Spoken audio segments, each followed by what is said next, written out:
What do you think, Prime Minister? Could you get the railway built today? Let's not forget why John A. wanted an east-west railway. It's so that we wouldn't be so dependent on the Americans. But today, with the United States threatening tariffs, we need east-west trade more than ever before, and building that kind of project would be impossible. To start with, this Liberal minister would probably chain himself to a tree.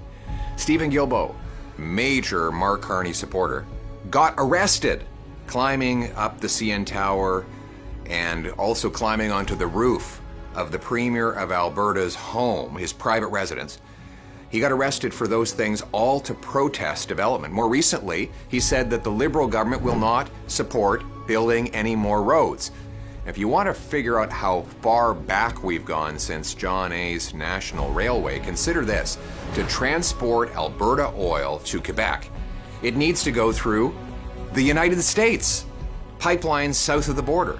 That gives the Americans the power to cut off Canadians from our own energy supply. It must hurt you to hear that, doesn't it?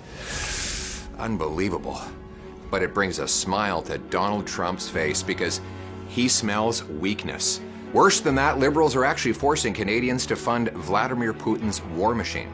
Despite promised sanctions on Russian oil, Canada is now even more dependent on fossil fuels from Russia.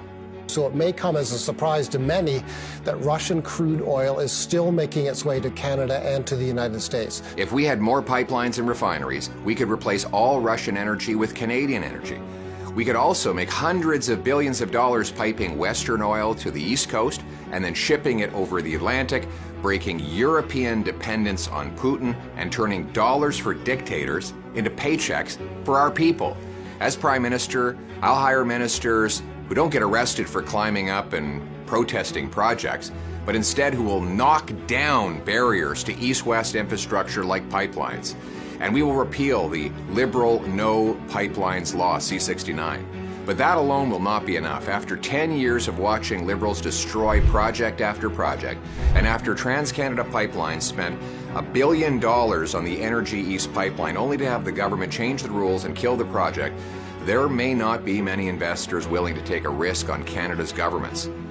So, to remove that risk, investors need certainty up front, and I will give it to them. Today I am announcing the Canada First Energy Corridor. It will be a pre-approved right-of-way for pipelines, rail lines, power lines, and other resource infrastructure. This corridor will be pre-designated, ensuring that all levels of governments have provided legally binding commitments to approve projects within them. Investors would no longer face endless regulatory limbo. First Nations would be involved from the outset, ensuring that economic benefits flow directly to them and that their approval is guaranteed before the dollars are even spent. We will bring home our money, business, paychecks, and energy independence. We will break our dependence on the U.S. and become more attached to our fellow compatriots across Canada. And we will seek to honor the legacy of John A. Macdonald and his railway by adding pipelines, power lines, roads, and rail that bind our country together. One nation, bound into a united country. Self-reliant, sovereign, standing on our own 2 feet. We will put Canada first. Let's bring it home.